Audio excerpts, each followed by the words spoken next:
We use Rubicon in every aspect of our business. We use it for our sales teams, use it for our production teams, manufacturing, and inventory management. We do all kinds of customizations with Rubicon. The developers are very good, our account manager is very good. I bring to him all kinds of problems. I have a laundry list of things that we've done over the years since I've been here. Right now everything's going to AI, so we're looking at some customizations so that we can use AI agents and AI tools, and they have built some custom APIs for me to connect to. You know, the Rubicon team is an excellent asset for us. We can communicate with them as a part of our business. I see them as a business unit and a direct right hand for us. I think the user conference is very good, especially for new and existing users.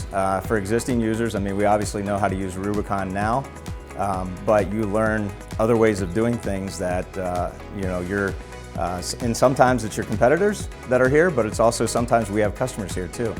And we learn how they use Rubicon, and we can integrate the same modifications or features and functionalities that they use.